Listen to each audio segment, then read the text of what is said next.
You're listening to Critical Mass Radio. Now, it's our turn. Good evening. This is Sunday evening, 6 o'clock in the UK. Hello, everybody. It's criticalmassradio.co.uk. Please join the chat room because we've got Joe Burns coming up, the Irish Referendum, Vote No campaign. And later on, we've got comments from Maggie Tuttle, children's campaigner and grandmother. So to start us off, we'll play the show intro and we'll get back to you all shortly. Get your cups of teas ready and your questions because we're ready to go. Chemtrails, child, animal and planet abuse, geoengineering, alternative energy, disclosure, prison planets, Agenda 21, drones, biometrics. This is CMR, Critical Mass Radio, leading the way to stopping the control with proactive hosts, shows and solutions, and informative groundbreaking guests. Critical Mass Radio, the People's Station. Now, it's our turn.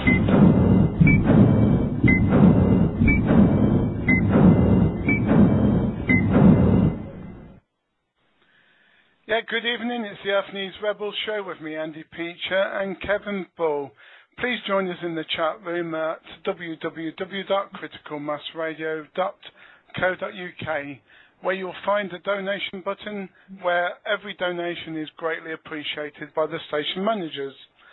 Tonight we're talking with Joe Burns regarding the Irish referendum no vote, and we'll bring him on shortly.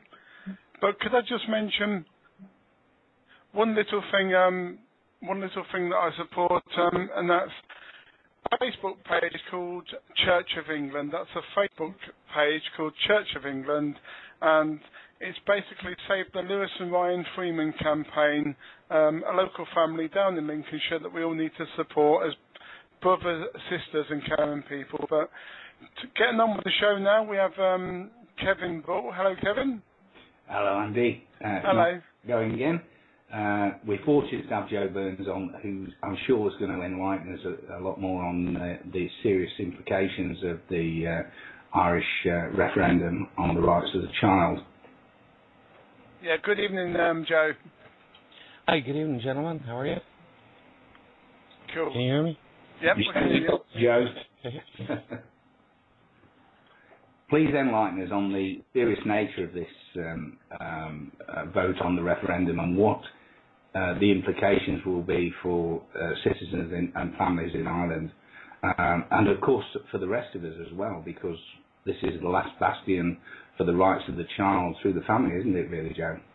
Well, to put it down into maybe one sentence, it's about parents handing over their rights to decide best interests for their children. That once this is passed, you no longer have the right to decide best interests for your children. The state can step in, decide to do whatever it wants, and you have absolutely no say in the matter. In the UK, to a very large extent, that's already the case. For example, I was telling you last week about a story about councils going around to schools and giving girls of any age contraceptive implants, because this is one of the rights under the United Nations Convention on the Rights of the Child. There are several rights and they're interpreted different in different countries. But what's different in Ireland is that Ireland has a constitution, which means that any treaty or convention that we sign, such as the UNCRC, which is actually a human rights treaty, anything that we sign must be compatible with the Constitution. And what happened was in 2006, every 3 years or 5 years, I think it is, governments go to the UN and they get their report card on human rights, and then they go and try and defend it.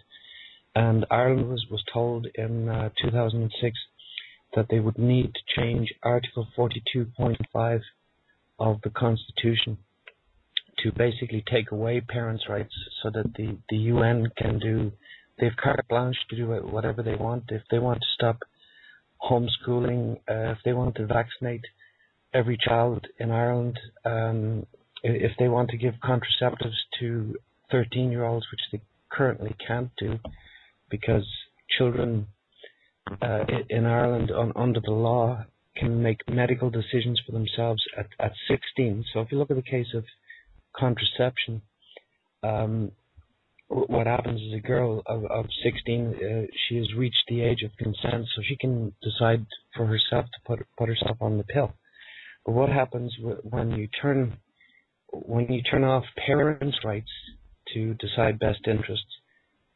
This is what the UN guarantees is that 13-year-olds or a child of any age can basically access contraception, has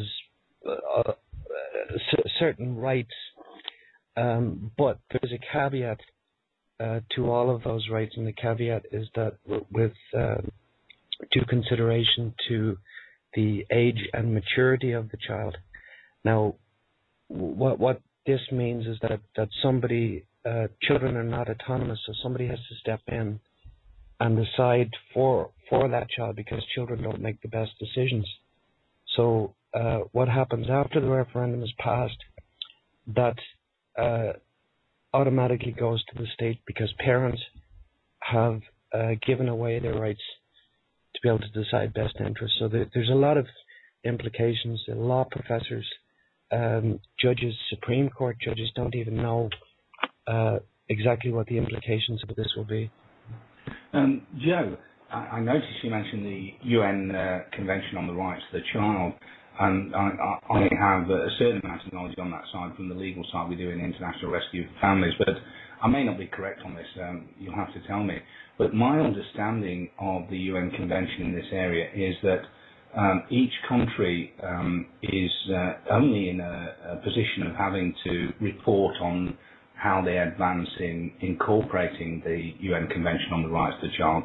They're not under any deadline to do this in any way, and the result of this has been so far that it really hasn't been incorporated in the domestic law of countries to enable citizens and children through their parents even to access this in exercising those rights under a domestic law.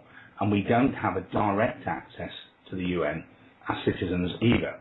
So although the United Nations Convention on the Rights of the Child exists, we can't find any case law because there are no cases of anyone exercising their rights. Yet it seems we have states picking and choosing now, from what you're describing, of what they want to take from the UN and make decisions on that basis that affect citizens. In other words, as you describe birth control, they're deciding to go with that, yet it's not incorporated into law in any way, is it, Joe? No, it's a human rights law that just simply doesn't work.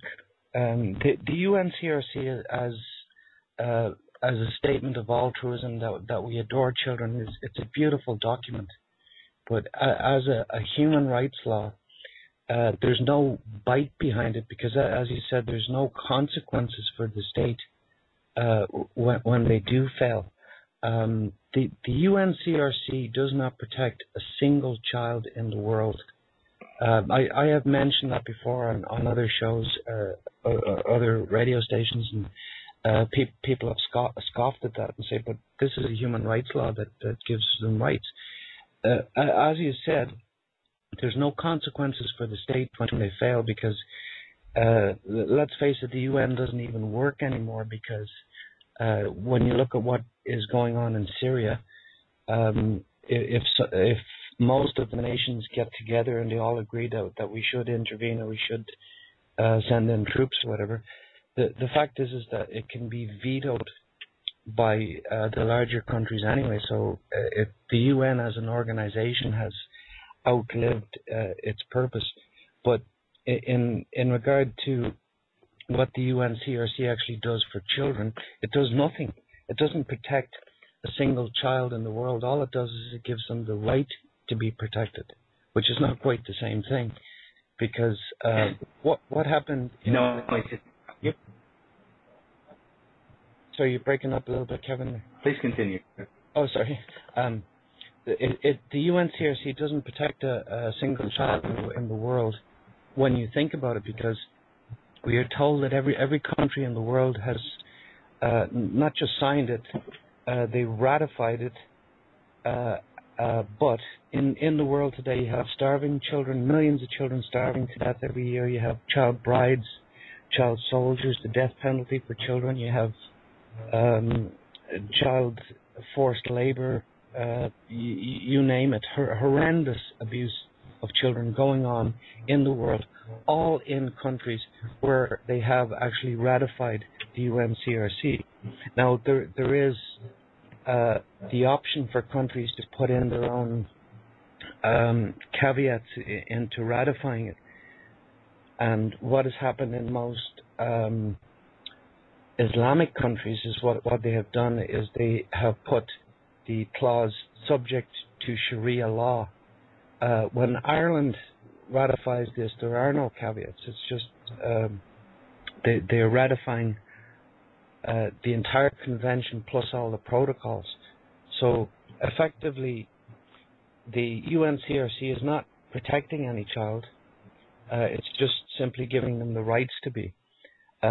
You may remember, say, about 10 years ago when people used to use the term children in need. Do you remember that, Kevin? I do. Yeah, these children are in need of homes or food or whatever. Where that all came about was the UN.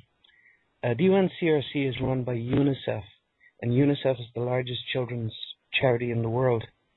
But what used to happen about 10, 15 years ago was that you put your money into that UNICEF can, and that money went, 99% of it went directly to people helping these families.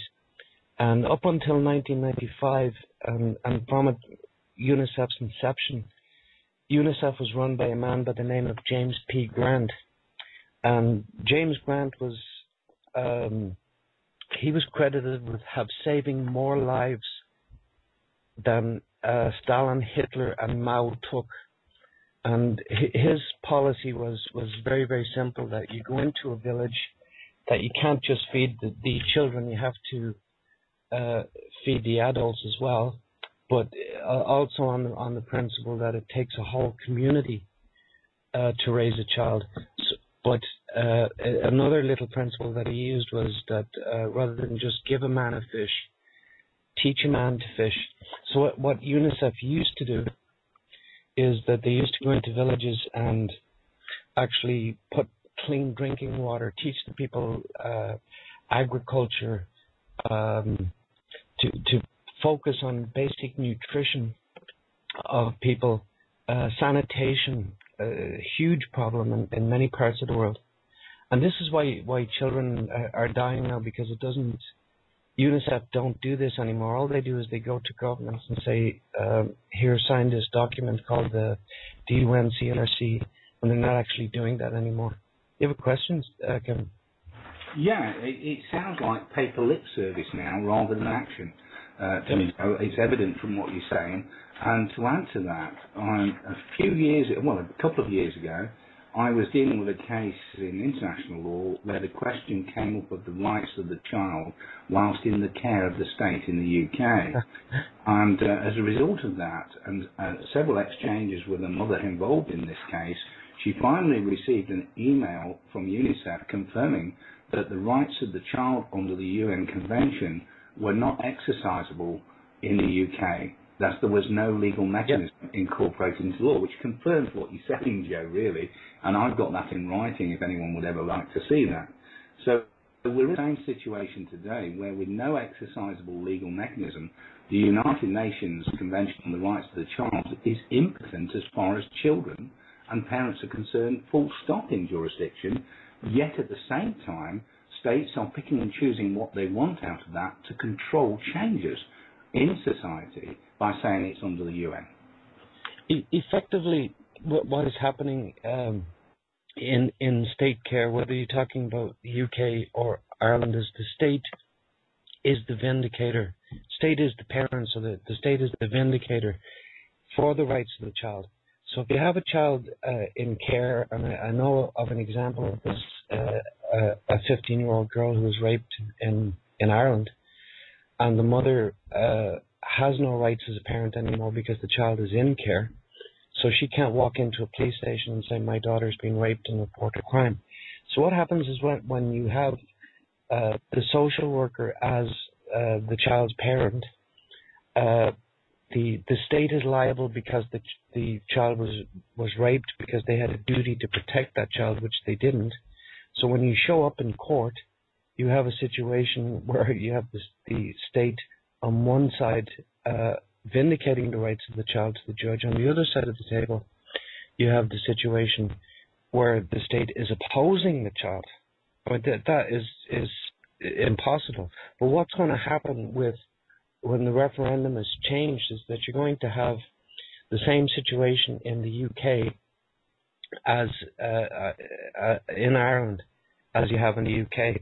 And basically, it will effectively mean that every single child in the state, because the state vindicates for the right of the child and not the parent, it effectively means that every child in Ireland will be in care in the legal sense, because the state vindicates and opposes the child at the same time. So effectively, you've removed parents from the whole picture. Andrew, did you wanted to? Oh yeah. Well, I just typed it in because I know Kevin gets a bit excited with these shows, especially when they involve children. But yeah, I wanted to ask: will this be the start of a process to lower the age of consent for sex in children? That's what's come up in the chat box. It's a very interesting question. To be honest, nobody knows. There are, of course, the Constitution is constitutional law, which is just the Supreme Court, and what happens is you have statutory law. Now, England and Scotland and Wales have fairly sensible laws with regard to the age of consent. The age of consent is 16. It is in conflict with the UNCRC, because the CRC is such a vaguely written document that you have a human rights law and you have the statutory and the two laws opposed to each other, because the UNCRC says that basically children have the right to do whatever they want without regard for their parents. So if your 12-year-old decides that he wants to become a Scientologist instead of a Lutheran, then that's his decision, and you can't interfere with his decision. So it's craziness to think. I mean, as I say, it's a beautiful document, but it's just craziness to think that that children are autonomous, that they can make decisions for themselves. This is why nature intended, to have parents, to have a mother and father that for every child. And what is happening is that this whole somebody described it as an extreme feminist idea, which is behind the UNCRC,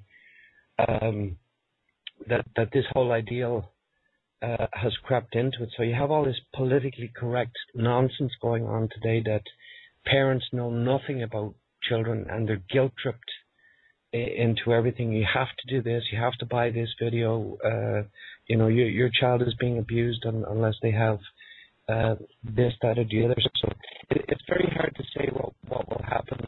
To answer that question from the chat room, the UK, as I say, has very sensible laws, but I don't think that they are enforced, because you read stories. There was one story of, I think, an 11-year-old girl and 11-year-old boy had a baby, technically that's illegal. That it shouldn't be happening. But this is not an area of expertise for me, so I don't know. But I totally agree with you there, Joe. But let me just tell you what the crazy situation in Ireland.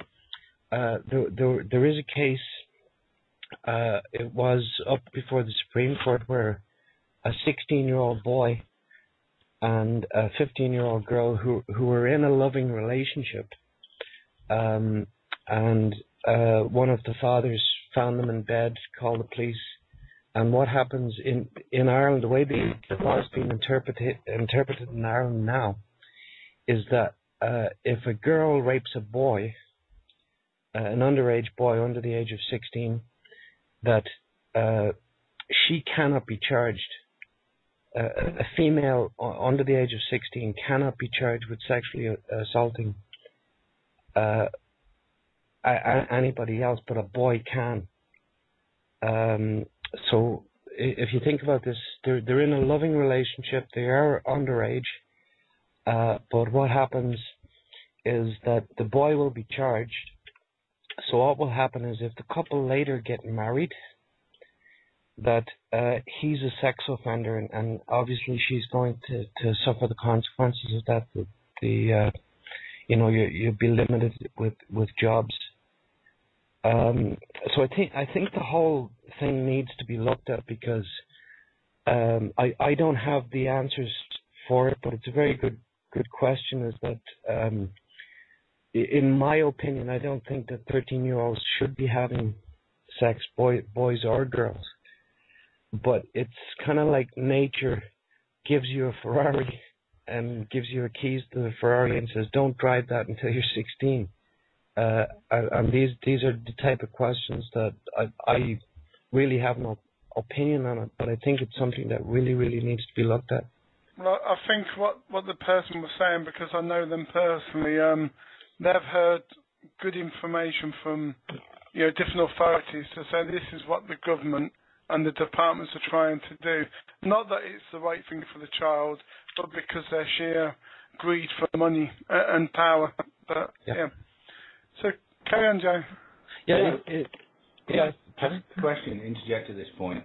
Going back a bit, you were mentioning a little while ago that we were looking at the situation of the rights of the child, and you were mentioning whether it was appropriate for a child to speak, and that's actually determined in law when we're dealing with any kind of legal process, whether it be domestic law, constitutional law at that end of the scale, or human rights law, in that a child has to be considered Gillick competent to directly express its views to the court in any way. And if a child is not considered Gillick competent, then those views are normally exercised by the parent voicing those views or guardian voicing those views, and that would be the appropriate process. In the present constitutional arrangement, there is no exceptional case circumstance which permits the state to become parent, removing the right of the parent to voice the child's views or the guardian to voice the child's views. So if we change from that to a situation where this exceptional circumstance decision can be made by any court in Ireland at any level, and it won't be exceptional, it'll be by choosing, there's no rules around this, choosing when they want to do so, this will then lead us surely into a situation where all children, whether they're Gillick competent or not, will finish up having to really try to voice their views of what they want or don't want for themselves through the parent, being then the state. Now, unfortunately, like you say, you can't have the state on both sides of the case. In domestic law, that would be the case for sure. You'd have the state being asked to take a case possibly against itself if the child has been abused in care, and I don't think the state will do that. And in constitutional law, if there was a constitutional argument, you'd have the same problems in elevating the case between the High Court and the Constitutional Court in getting through application. But also, more worrying is, at the moment, parents can exercise the rights of the child through ECHR Strasbourg, or the HRA, as in human rights law within the domestic law of Ireland. Once the child becomes effectively under the parental control of the state, then that decision and everything about the child is decided by the state. I cannot see how the state would take a human rights case for the child when the child's rights are breached by the state or any government body or organisation that would be appropriate to take those actions against, basically being the only ones that you can under human rights law, if they are parent and also exercising the children's rights at the same time. Not only that, but I cannot see the legal present mechanism permitting that to take place, Joe. It's just not going to happen, and this is why I say that children are not protected in care. Some of the stories in the UK, Jack Straw introduced some legislation so that if a Mark and Nikki Webster case happened again, that they wouldn't, nobody would in the press would know about it. As you well know, that there is theory and practice, and there is the theory of law. I've been debating with somebody on Facebook who understands law very well, and they say, but you have all of these mechanisms in place for children. Like if a child is raped in care, then theoretically you should be able to do this, that, and the other. And the fact is that in practice, you cannot. There's no mechanism to do anything, because what happens is that to go back to this 15-year-old girl who's raped in care, her mother, if she walks into a police station and says my daughter was raped, the police sergeant is going to say, well, look, here's the situation. If I go to the social worker to her version of events, the social worker is going to tell me that you broke the in-camera rule. So the fact is that in practice there is absolutely no mechanism for children who are in the care of the state because of this opposition, because of the state vindicating the rights of the child on one side and then opposing the rights of the child on the other side. And the fact that usually when children are abused or when their rights are abused, it's usually by the state. So it's a crazy situation for children in care, and I'm actually even surprised that story came out recently, because there's a case that I know of in Ireland. A family 4 years ago got their children back because after a long drawn-out process where solicitors were trying to make money, stretching the case out, and the HSE were stretching the case out, saying, well, we have to get this assessment done, and we have to do a core assessment and parenting assessment, and they tried basically everything, and then finally the judge just had enough of it, and the last straw was when somebody perjured themselves in court, and it could actually be proven that they had perjured themselves. What happened was the judge gave the children back.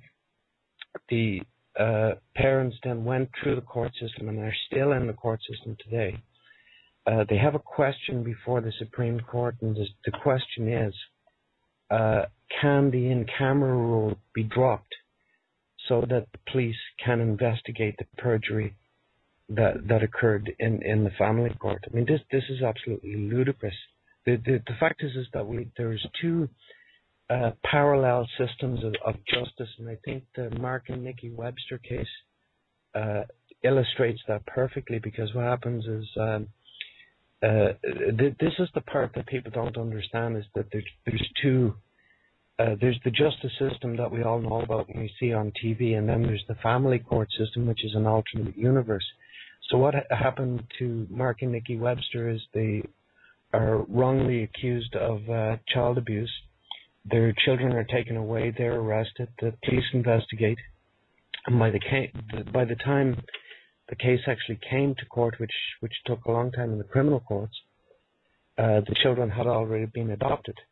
So when they were vindicated in the criminal courts, they went back to the family court and said, we want our children back. And Lord Justice Wall, who's the president, at the appeal said that no, you can't have your children back because this would cause distress to the adoptive parents to return your children. It gets even worse than that, because what happened was they are still on a registry that says that they are a risk to children, even though they have been vindicated in the criminal court. They are still a risk to children. How is that possible? You can lose 3 children. You're branded for life. You can't work with children. What happened was, even when after the criminal case happened, Nikki got pregnant again, and social services said, well, we're going to take that baby as well and put that baby up for adoption.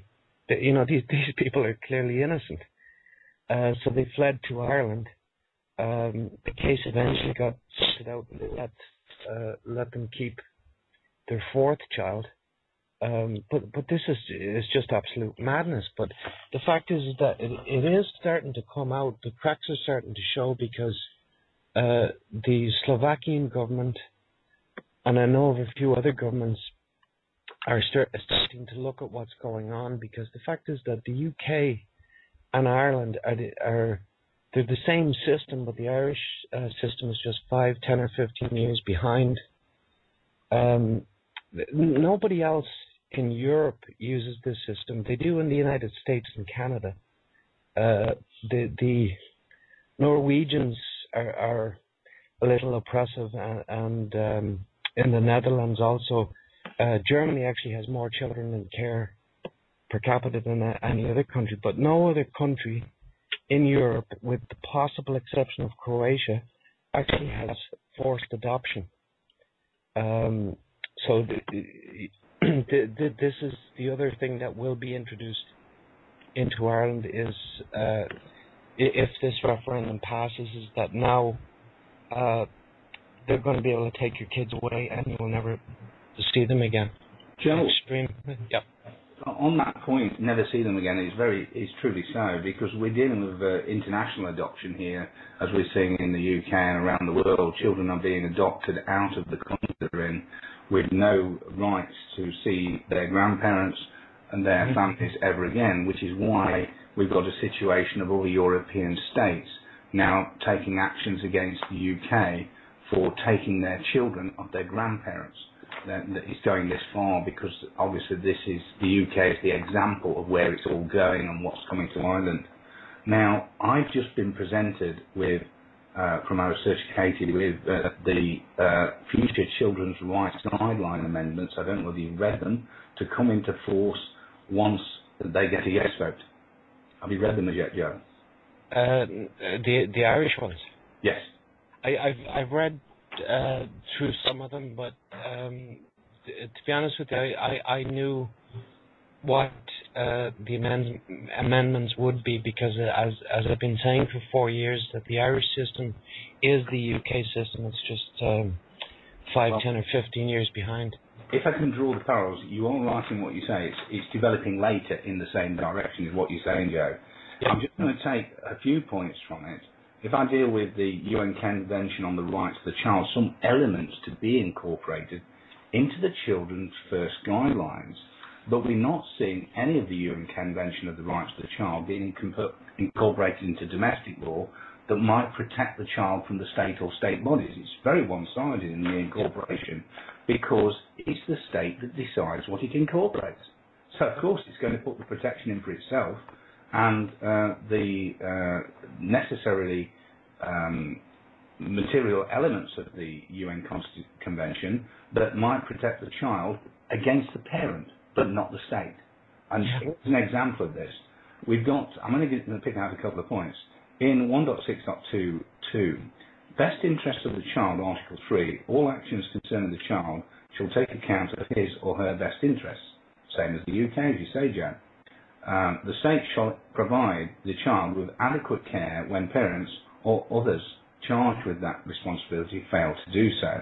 Of course, the fail to do so is going to be decided in the exceptional case circumstances, which has not been defined in any way in the Constitution. Therefore, it's up to interpretation at any time by subordinate law and any judge, and possibly eventually, if a further variation occurs, it could be made by a social worker or the HSE themselves at some level. Now, on the other side of this, in 3.3.2 of the Children's First Guidelines proposed to come in, it deals with emotional abuse, and it describes some of the types of emotional abuse that I'm going to pick out on this. And do remember that the next stage of this is to make it potential emotional abuse, like the UK, where the parents are completely innocent, proved to be innocent, but experts just argue potential risk on corrupt reports which they've been proved to be corrupt, because we've got so many cases now of experts being struck off and found to be so. But I'll just read some of them. In 3.3.2, conditional parenting, these are things that are considered to be emotional abuse. Conditional parenting, in which the level of care shown to a child is made contingent on his or her behaviours or actions. So it means that I'm interpreting that you've got to have an absolute method of conditioning as a parent, and you're not allowed to adapt around your children's reactions and behaviours, which is extraordinary. That's the first point. 3, emotional unavailability by the child's parent carer. God, aren't parents going to be in trouble with this? And no doubt that can be easily argued somewhere along the lines. 4, unresponsiveness, inconsistent or inappropriate expectations of the child. 5, premature imposition of responsibility on the child. Well, I would have thought birth control might be premature. I don't know what you think, Joe. But that's being incorporated by the state. Of course, they can do that, but the parent can't do anything. 6, unrealistic or inappropriate expectations of the child's capacity to understand something or to behave and control himself in a certain way. How wide-ranging this is. 7, under or over protection of the child.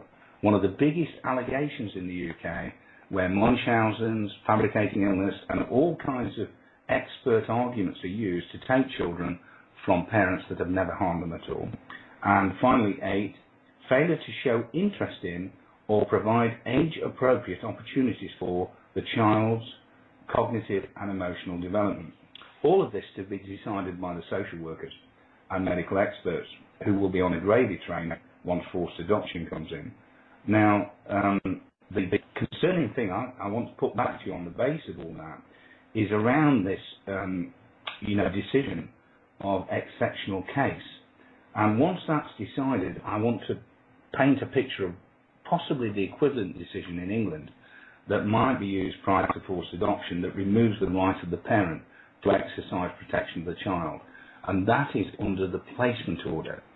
The placement order in England is granted after a full care order, and the placement order dispenses with the parental rights. This is the element of forced adoption that really exists in England. And once that's dispensed with, the parent can't exercise rights to protect the child, and there is very little they can do, because this child is effectively really being parented by the state until the adoptive parents adopt the child, and then, of course, there's nothing a parent can do at all. So the Irish decision exactly parallels this, as you're saying, Joe, in this exceptional case.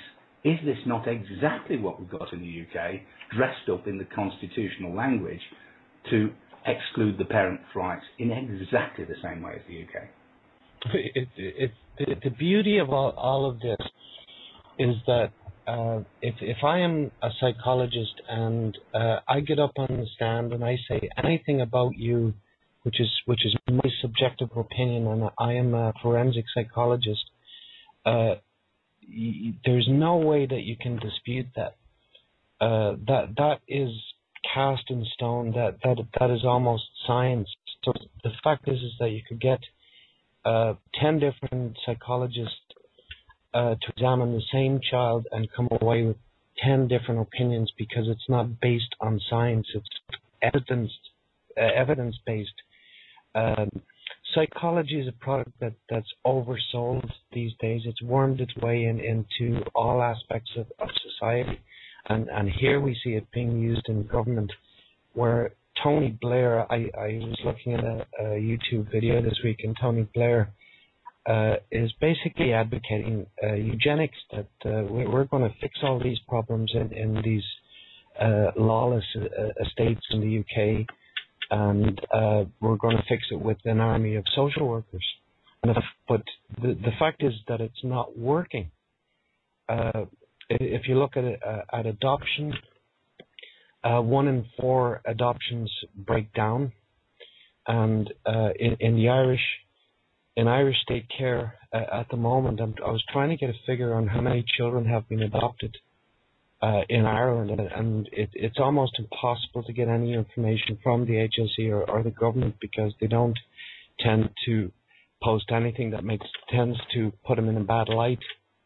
But the fact is that for every 4 children that were adopted on average, say from Russia, the Ukraine, wherever in Ireland, 1 in 4 of those relationships broke down, and the child was dumped back into the care system. Now, can you imagine if 1 in 4 birth children were actually rejected by their parents? It's just you have to look at this in terms of outcomes. Does it do what it says on the tin? And the fact that it doesn't. However you choose to measure this system, the fact is that it doesn't work. The beauty of it is the secrecy behind it that allows them to do whatever they like. Joe, at that point, can I just take us into the first music break, Yep. if that's okay? The music may be very appropriate for what you just stated, by enabling them to do whatever they like, but we'll see anyway. Thank you, Joe. We'll be coming out the other side shortly. You're listening to Critical Mass Radio. Now it's our turn. We've got Joe Burns talking about the Irish Children Rights Referendum, due to be aired in the Dublin Parliament, called the Tuttle, I believe, on November the 10th. Carry on there, Joe and Kevin. Please do, Joe. Please carry on with where you left off. Yeah, we were saying, does it do what it says on the tin? And the reason that it doesn't work is 2 reasons. One is psychology, because psychology is a wonderful thing, one-on-one, that if you are depressed and suicidal, that if you have a skilled therapist can get, can put your life back on track. But is psychology robust enough? Is it scientific enough to be used in courts to be able to affect the most draconian punishment that you can possibly affect on a parent, which is to remove their child for life, and it's a punishment on the children in most cases as well. Does it work? It doesn't work, because what happens is social workers are using psychology as their only tool. It's not evidence-based. It's purely the subjective opinion of the person holding that opinion. You have a question? It's exactly so, Joe, like you say. It's purely opinion. And we're looking at cases where we're going to see the same in Ireland as England, as many parents find themselves subject to allegations that are then proven to be unfounded. They're cleared. Then they have to run the gauntlet of many social services and medical expert assessments, which result in 400 cases again of children being taken into care by order or kept in care against every one returned to the parent. The statistics speak for themselves, what opinion can do once a parent has been cleared. And a lot of this is to avoid litigation of the state overtaking the children, the state admitting it was wrong, the state's arrogance even in having the power to not return the children. And this is also occurring even in cases where corruption is proven, the children are not returned to the parents, which is outrageous to break the family up this way. And if we look at this going over to Ireland, what we would be seeing in the courts would be where parents who have not harmed their children in any way are then found innocent in the proceedings or prior to the proceedings, to then face this gauntlet, which no other parent in Ireland would have to, or England, because they would have to be subject to an allegation before they would be forced into this process to get back out of it. So they're entrapped in a process that is not tested on everyone. And then the opinion of experts alone, without any fact or anything happening at all, would be all that would remove those children's rights to remain with their parents. And those poor children would know they haven't been harmed, they would know the parents love them and they love the parents. How on earth can you reverse that kind of damage in those poor children? It's absolutely absurd, because what happens is that you can't, because on studies that have been done on foster care, that 80% of the children coming out of the foster care system, many of them are dumped on the streets by their foster carers. 80% of them are dysfunctional. And when I say dysfunctional, I don't mean any disrespect to anybody who spends time in care, but in terms of comparing the outcomes for these children to children in the general population, and there was a huge study done on this, which is widely ignored by the social work and psychology community because it wasn't done by a psychologist. Was done by a gentleman by the name of Joseph Doyle at MIT, who was a business professor, and he did a 12-year study of with 15,000 subjects, and he found that most of these children are going to end up in jail. 43% of the prison population in Ireland have been in care. When you look at all of the outcomes, and this is how we should be measuring the system, the fact is that what you were saying about the way that it's supposed to be in the Constitution currently, and the way that it's supposed to be after the referendum, if it passes, is that the state can only intervene in exceptional cases. But the fact is because of the secrecy and because of the flawed psychology behind all of this, and because it's not evidence-based, is that children are being taken for reasons that are actually illegal.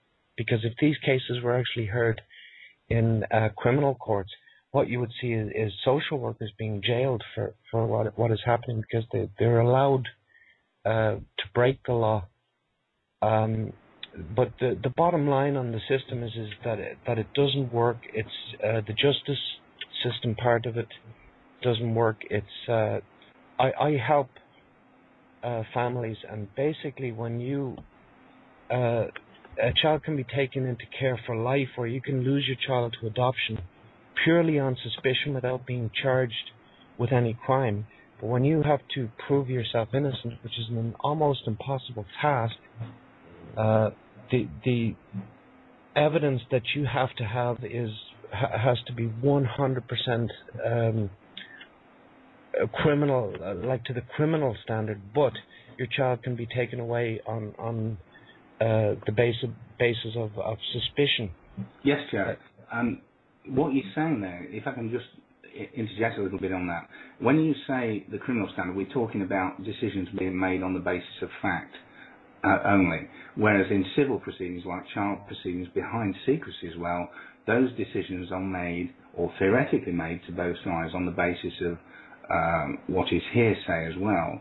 So you can have a doctor come on and he can say, my colleague has said this to me about this person, which makes them a risk to the child, and therefore the child needs taking into care.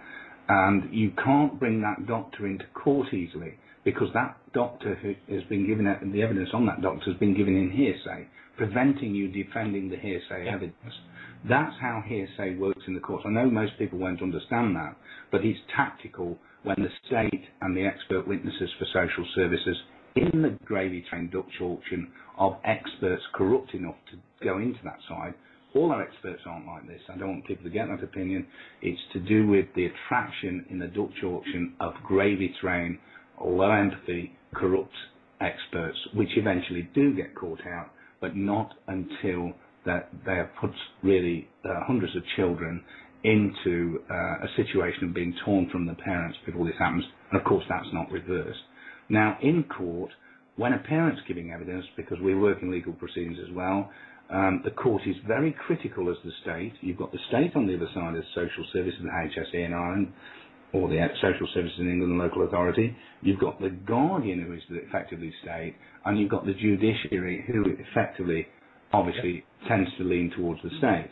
So you're in a situation as a lowly parent with a state legal team who also tends to massage the court to an extent, never more so than in the UK, which leads to a situation of your children effectively being handed over if you haven't got the capability to fight the cases yourselves, and even then you're ignored as a lay litigant pretty well.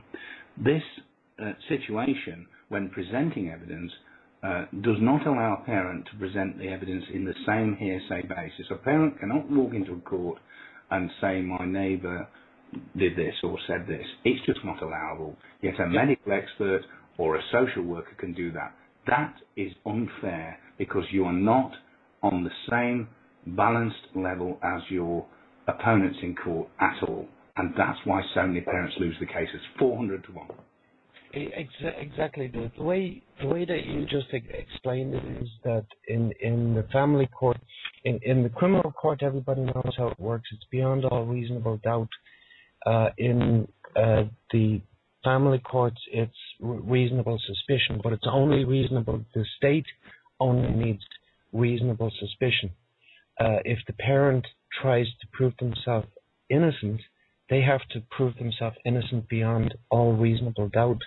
There's a friend of mine who is a psychologist as well as being an engineer, and I've been talking to him for the last couple of months, and he's put together some mathematics that I clearly don't understand, but he's talking about false positives and false negatives, and effectively you'll have about a 25% chance of justice happening in the court because it's so stacked up against you that you have to prove beyond all reasonable doubt your innocence, and you are guilty until you are proven innocent, and you are punished regardless of whether you are innocent or not.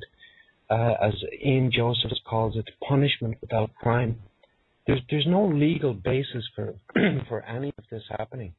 I listened to a member of the Children's Charity in Ireland saying that there are 2,000 abandoned children in Irish state care who have been abandoned by their parents. I don't believe a word of it because I've met the parents, I've met the children mostly coming out of the system at the other end, and as I was saying before, that many of these children are so damaged by the process. There was a study that came out of UCD in University College Dublin a few weeks ago that says that children in state care are 5 times more likely to suffer from mental illness. Now, there's loads of other statistics to back that up. The Joseph Doyle study at MIT, but perhaps one of the most telling studies that was ever done is the fact that statistically in the UK, if you are a woman who grew up in the care of the state, you are 66 times more likely to have your child removed than a woman who grew up in the general population. So essentially, they know that care is bad for children. They absolutely know this. They also know that, for example, that children in state care across Ireland, the UK, and the US are far more likely to be prescribed psychotropic drugs because of the fact that they're suffering from post-traumatic stress disorder from being separated from their parents and from their other siblings in many cases, that these children are so damaged that they're actually being fed psychotropic drugs. So is it really any wonder that when they come out of the system at the age of 18, when they're dumped on the streets in many cases, that they end up being drug addicts and end up in jail. I mean, it's no surprise at all. But the bottom line is that the system doesn't work. What we don't need a referendum in Ireland. What we need is Ryan Report 2. People have to understand it's very hard to get your head around how this whole system works. Is that I'm blogging with people, chatting to people on Facebook and saying, but you don't realize that there's two distinct systems of justice. There's a secret system that you never hear about. You don't. So you really need to understand how that system works, because most people think that it's like they see on TV with Judge Judy, that you just go before a judge and you must be guilty. But the fact is that from what I see from representing these or helping to represent these people, helping them to fight their cases, is that it's a virtually impossible task, because the odds are so stacked against you. Even social workers have told me that once a child goes into care, it's extremely difficult to get them out at the other end. So there's a question from the chat room too. Maybe I'll cover that. It says, I believe there's an 18-member committee who drafted the UNCRC. Also believe it's eugenics that form the base of all the protocols within it. I would like to know who commissioned it initially. Was it UNICEF, the UN, or the World Health Organization? About that is that first of all, I don't believe that there are evil people out there, that there's some big Illuminati, or there's some secret organizations. There certainly are big secret organizations, but I believe that all of this is done by very good people with the very best intentions in mind. That if I was to say on your show that all radio talk show hosts were corrupt or it just, to tar everybody with the same brush, it just wouldn't make any sense. But I firmly believe that the system is corrupt, but not so much the people behind it, because the social workers in England, when I look at the websites and I see some of this astonishing information come out, they don't understand the public criticism that they say about the baby P case. I was looking at some of the social worker blogs, and they say, but why are they criticizing us? We did our job. We went there. We did. They're criticizing you because baby Peter Connolly died, and social workers were in the house 60 times, and that's the public perception of why this just simply doesn't work. Have I covered all the questions from the chat room? I was going to just interject with something here, Joe, where you are, if I can.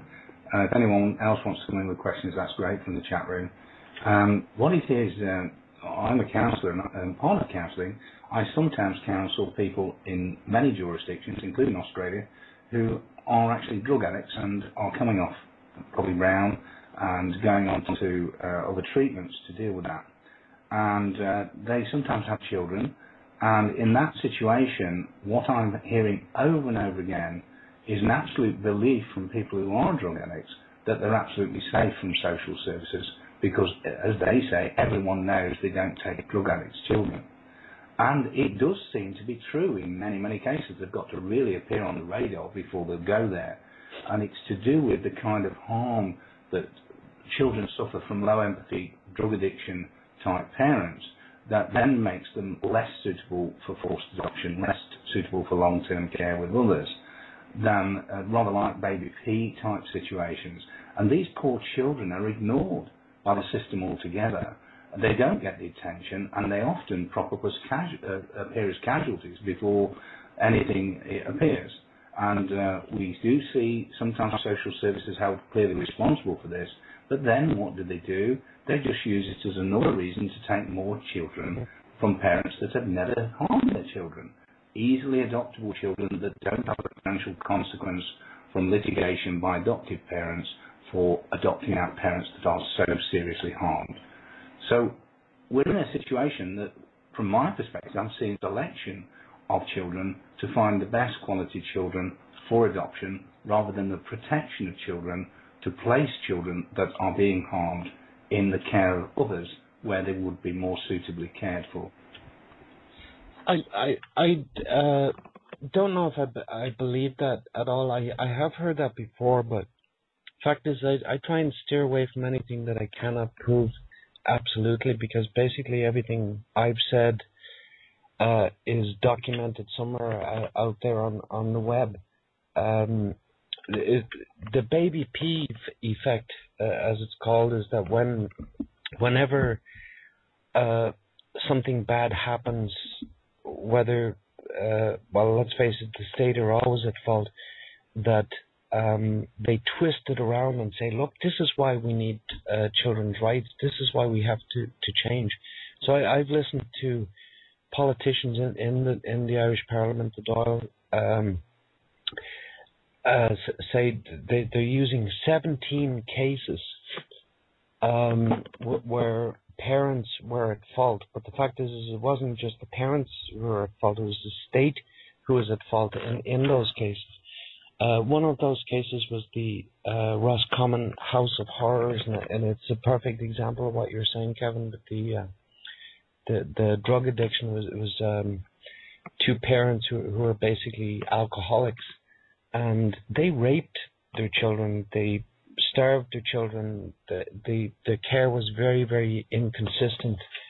There were continual complaints from neighbours that why don't you step in and do something about this, and social services in that family were actually involved for 11 years in that particular case. So the neighbours were calling the police and saying, look, these poor kids are going through my garbage looking for food. They would call the police, and then the police, not doing their job, would call social services and report on their concerns. What should have happened in that case, and what should have happened in other cases, is that the police should have stepped in, taken the children away. They have the right to do that. They don't need a warrant. They can break down your door. They can enter any kind of vehicle or any place without a warrant and take a child if they believe that the child is in danger. There's another famous case that, again, people cherry pick information and they try and spin it around to suit their argument.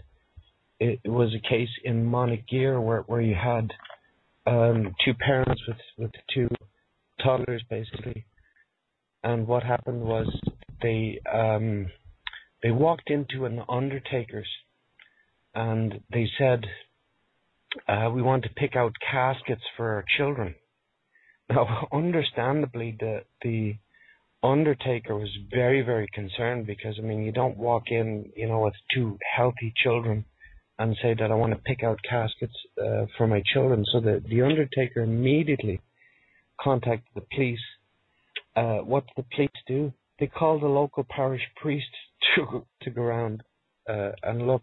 Now, anybody who knows anything about suicidology, which the police should absolutely know about, because more people die from suicide than car accidents or any other cause.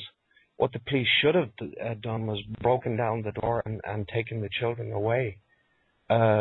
People twisted around and said, well, it's because we have, I don't know if you know this, but in Ireland we have social services only work Monday to Friday, 9 to 5, and they provide an emergency aftercare system. But the fact is that any policeman has the power to break down your door, take your children. If the social services are not available, they can take your child to a hospital, take them to a police station, to a place of safety, But the fact is that the failure in this system is that the mechanisms are all there already, but people are twisting around these 17 cases where both parents and the state failed these children. They're trying to twist this around and spin it into saying that this is why we need more power to intervene. And they conveniently forget that 196 children died in the care of the state in a decade. That's 6 times the rate of children dying in the general population. That's how bad the care system is. This is why we need Ryan Report 2 instead of a referendum. On top of that, there was also 500 children who went missing, who were actually trafficked in and out of Ireland, that were in the care system. They were put up in bed and breakfasts with no guardian. That the social worker brought the child to a bed and breakfast, said, "Here, we'll pay your room rent for the night," and basically just left them on their own. 500 children went missing. Many of those children were tracked down later in brothels in Amsterdam and other countries where they had been trafficked.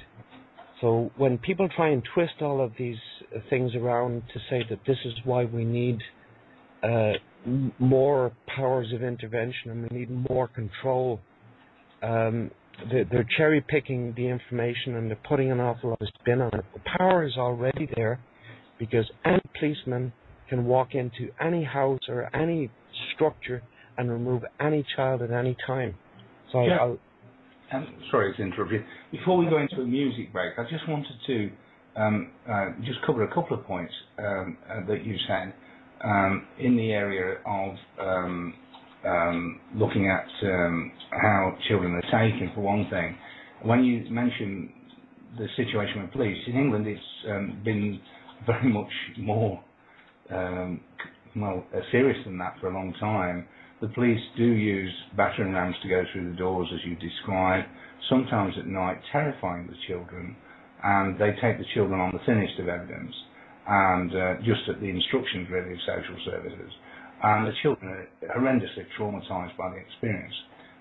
Sometimes they return to the parents then to go through the assault course of medical experts' assessments once they're found innocent of what is actually alleged in the first place. The children at this point are absolutely terrified because they've never had their home invaded like this in such a horrendous way, and they're constantly watching out the windows for the attack by social services and the police again, because their little minds now know that this can happen. Can I tell you a story about that, Kevin? Yeah, sure. Can I bring you in at the other side of the break, Joe? Yeah, sure. That's okay. I do want you to continue with that. You've obviously got a good story. And we're going to bring in Maggie Tuttle as well, if that's okay, Joe, because I'm sure she'll be interested in what you've got to say and the way around, if that's all right. Excellent. To compare the two systems. Okay, Andy, do you want to take that into the break?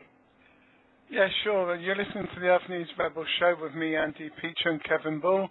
Join us every Sunday evening, 6 to 8, on criticalmassradio.co.uk, and every Friday evening, 7 to 9. Yeah, and of course, don't forget to visit www.criticalmassradio.co.uk and click the donation button. Every penny helps save the world from not hearing the truth even. So I got that bit wrong. Yeah, every penny will keep this show on air, the station on air, and of course we'll let everybody hear the truth. Right, Kevin and Joe, carry on, mate. Please, what you were saying, Kevin, the little children traumatized by battering rams and police grabbing them in the middle of the night. There's a little friend of mine. He's 5 years old now. Absolutely adorable little child. When he was 6 months and he was breastfeeding, he was taken into care, and he was in care for 8 months and then returned home. From the age of 15 months right up until I lived with the family for over a year. I babysat that child, and I would be sitting beside him when he would have his afternoon naps. At the age of 3 and 4, he was waking up screaming in terror because he was suffering from post-traumatic stress disorder. The bad people are going to take me away. That I want my mommy and daddy. That it's almost as if there's no effect to these children. But again, stressing the point that I was making earlier is that the fact is that when you look at the effectiveness of this system, does it do what it says in the tin? And the fact is that it doesn't. The justice part of it doesn't work. The foster care part of it doesn't work. The adoption part of it doesn't work. And the interventions don't work. And the biggest thing that doesn't work is the psychology behind all of this. There are far better models for the UK to follow. For example, in most of Europe, in particular, I've studied France and Spain, and what happens is if a social worker in Spain wants to take a child, they have to go to the police. They both have to go before a judge. The judge actually has investigative power, so the judge can walk out of his office with the social worker and the police, go visit the family, see what's going on, and make the decision right there and then. By default, what we have in Ireland and the UK now is just by default, take the child, shoot first and ask questions later. And this is what really, really damages children. It's unjust. It's damaging to children. Joe, yep. What you're depicting is clearly what we see in the UK as well on the effects on children. It's not considered because when the state intervenes, they don't consider they cause any harm, and they certainly don't want to document it.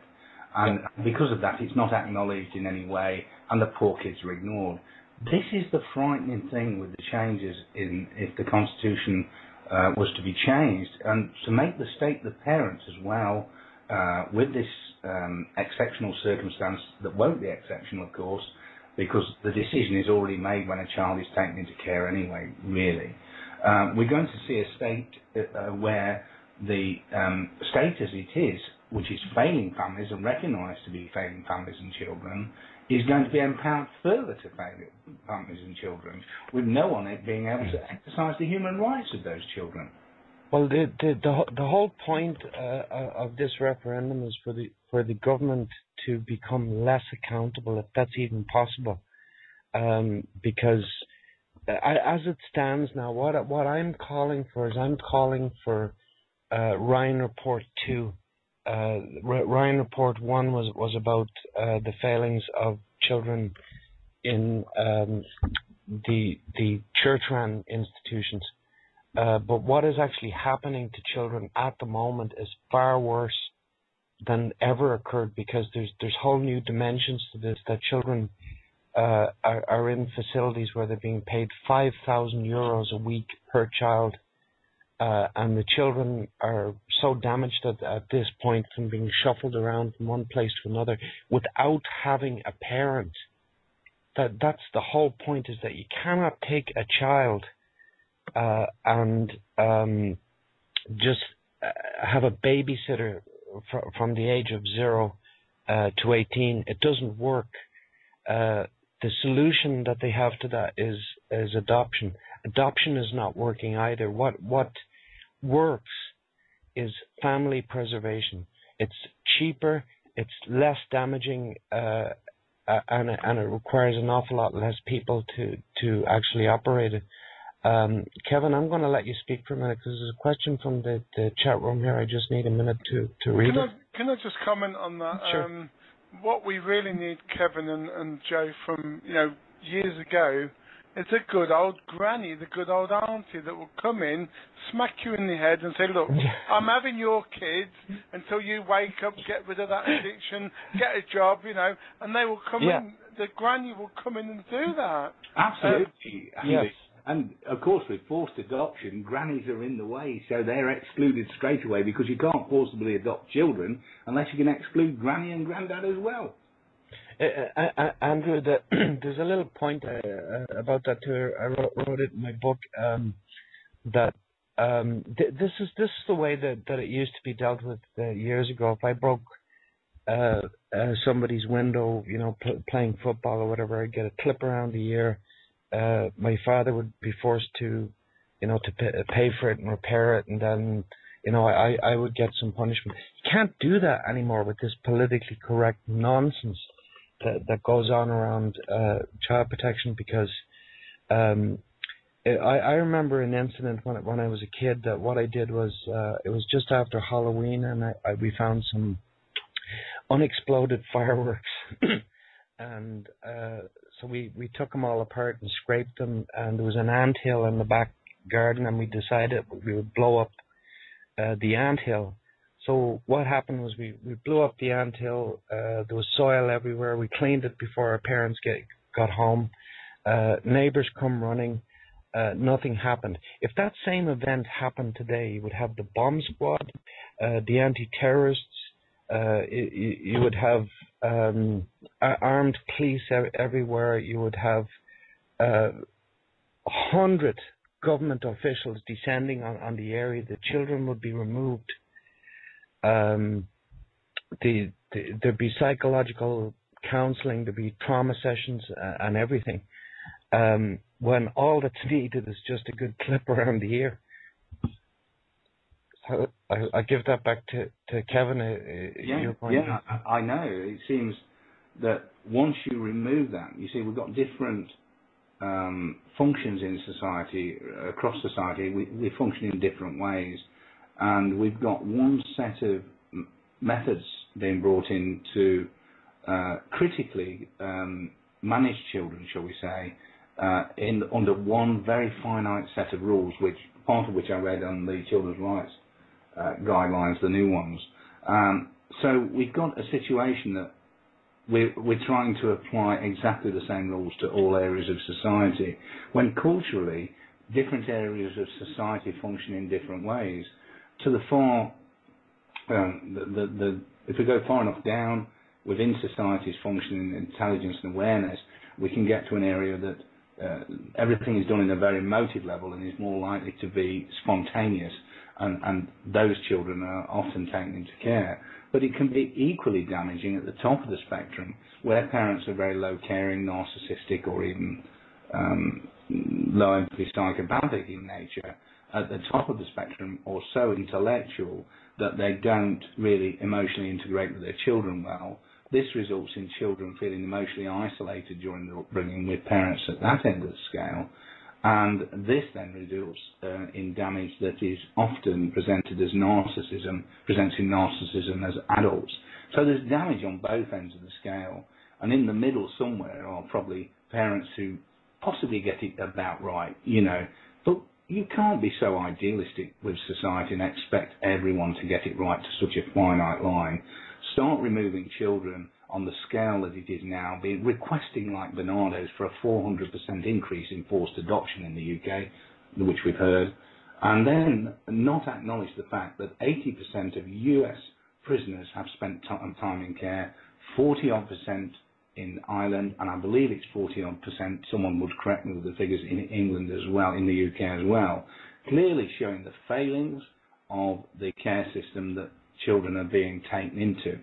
So we're taking children from situations of obvious potential arguments only and placing them in a known failing system that is damaging children. Up to 80% are affected this way. So it's an awful situation, Joe. The problem is that people don't know this, that the parents have been guilt. Sorry, drop the microphone.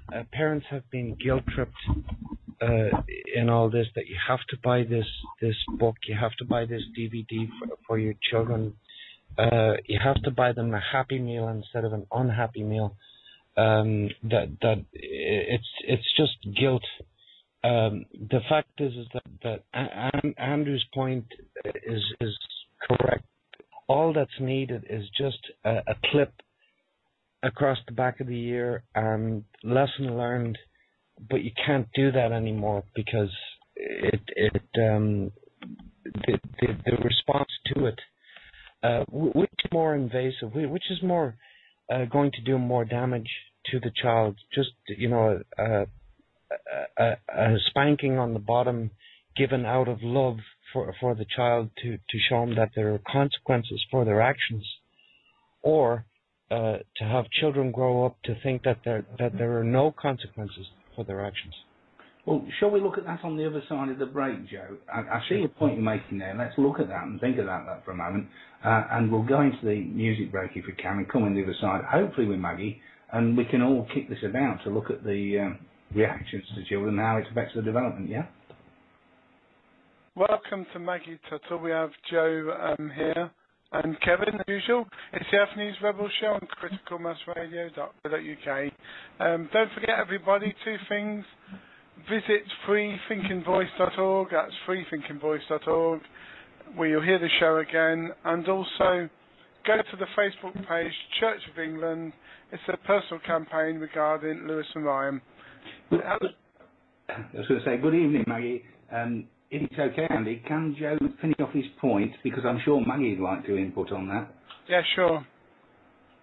Yeah, I was just saying, Maggie, that which harms children more, to give them a spanking out of love to teach them a lesson and to show them that there are consequences to their actions, or to have a huge state intervention, to have police breaking down your door, dragging your children off to, they don't understand what's happening, and then to put them at a higher risk by placing them in care. I mean, which one is more damaging to a child, Maggie? To be taken and dragged away by the police. I have to come in and say here, Paul, I think a lot of the fault about children being dragged away lies with the families. The families have got to learn, even on breakups, mums and dads have got to learn to talk, a boyfriend, a girlfriend. The families have got to learn to stay together so that if there are any problems, that child is safe. But there's far too many family feudings going on. Yes. And as for giving a child a slap, I've always sat with children and sat them around a table, and it's always been, come on, time to talk, whatever age, if they're able to speak. And I think it's more important to sit children down like the politicians. You sit around the table with a drink and you discuss the problem. And the word I've always taught to children is the word, and please remember, all you families, is compromise. You compromise and children will understand. And as they're growing up, round the table, oh, here she goes again, round the table, and down they go, and they learn. And you don't have to smack a child, but I will say, if children were not naughty, that's how they learn, by being naughty, because then we adults are supposed to say, well, that's not the correct thing to do. But Maggie, don't forget that social services Joe, also... as you well know. Maggie, don't forget that social services also use physical restraint around children. Some of the terms used for it have been pinned down, and various other policies that are adopted in institutionalised care. So when a child in any way doesn't go along with things like pin down have been used. It was withdrawn at one time, then put back in again. And if we listen to survivor stories of sexual abuse, this often has occurred starting as pin down and then developing into sexual abuse while in institutionalised care, as we've heard from the stories from people. So whilst as parents we might be put in a situation of this is not correct, etc., etc., whichever side of the bench you stand on, I'm afraid that social services and the states themselves do actually physically restrain. So, and that can become pretty intimidating to children. Yeah, there's no doubt that the intervention is far worse. But let me just say that I don't agree with spanking. I've never hit a child. I have corrected many children, and as Maggie says, that it's a child's job to actually push the limits to see where the limits are. But I can understand in certain cases where a parent has a particularly difficult child, and there may be a need to chastise the child. Personally, I don't believe in spanking or slapping, but I don't see how that damages a child. I don't see that the sledgehammer approach to actually dragging that child off in a police car is a solution to anything, and then actually putting the child at a higher risk. There's a book written by a gentleman by the name of Eric Sigman, and people in the social work and psychology community don't particularly like Mr. Sigman, but he has pointed out that he's written a number of books. One of the books was called Spoiled Generation, and what he is saying in his books is that that basically we're having a whole generation grow up because of all of this politically correct nonsense that we have, a whole generation growing up not realizing that there are consequences to their actions. They're not just limits for children, but you have to teach the children where the limits are. Spanking, caning in schools, I mean, that went on for years and years. I'm glad it was abolished because I can remember being caned myself in school. I can't remember what I did wrong. I can remember my father spanking me. Again, I can't remember what I did wrong. As I said, I've been around a lot of children, nieces and nephews and that, and I've never found it necessary, I wouldn't call it using violence with a child, but sometimes you have to say restrain a child. I think the word is to grandmothers respect like a child, Maggie. Joe, Exactly. I think the word is to respect a child. If a child is loved and respected and know that they can sit and talk to you, you'll get that respect back from the child. Exactly. And this is my point, Maggie, is that what happens is that when you have, this is the whole thing about what the referendum is about, is that who's going to vindicate for the rights of the child? Is it going to be the parent who is doing this out of love for a child, or is it going to be an incompetent, unaccountable state? And what we need is we need to get rid of many of the judges that are in the system, and we need to put grandmothers like Maggie Tuttle in instead, and juries of grandmothers who are going to actually fix families, because in a lot of cases the family can be fixed because it's a lot less damaging for the child, but they continuously use the sledgehammer approach to shoot first and ask questions later, where they just drag the child off. Can I just say something, Joe? Yes. Just a very important point, and that is, I know from all the people I speak to, and Andy knows, and Kevin knows, and I'm sure you know, when a child is taken into care, there is no one at all they can turn to say I'm being abused. They are shut up with fear, and the parents are not allowed to ask any questions if they have contact with that child. So there's nowhere. If they go to the school tell the social services. If they tell a friend at school, well, it doesn't go anywhere. The children in care today just have no one and nowhere to turn to. And if they should happen to tell the families, like when I first saw my grandson, he was so badly bruised, and then I never saw him for a year because I complained. So it's bringing the social workers and social services to account. And it's no use the bloody government saying, oh, well, this committee will have a look at it and that. All those committees are living in another planet, and I've always said to governments and to everyone, you must listen to the nation. It's the people in the nation who know the truth, and this is where it is. But they don't want to listen to us because our children worldwide in the system is billions and billions and billions of pounds. They're one of the biggest industries worldwide and creating millions of jobs. So it's the social workers who are so bent and hooky and are supplying the foster agencies, with children so that the foster agencies are making millions of pounds a year. I have the research. Exactly the same is going to happen in Ireland, because we have the situation now, Maggie, where parents can decide best interests for their children. We were talking about this earlier, and what's going to happen is that if this referendum is passed, then the state will, in every case, decide best interest, not just in exceptional cases, but the state will decide in every case, because that's currently what's happening. Yeah, but what's going to happen, Joe, is the people en masse have to take back their lives. They have to stop what's going to be happening in Ireland. I always say, and the easiest thing to say to all the people in the nation, most people fart and they go to the doctors for a pill. And it's the same with whatever, they go to social services. The nation are giving their lives and their children's lives away because they won't stand up and speak for the children. And in Ireland, in Southern Ireland, these people have got to come out and march. They've got to stand up and fight. I wish I could get over there. My God, would I stand up and shout. That's all. What I want to happen is, by the end of this debate, I haven't been given much of an opportunity to debate with anybody yet.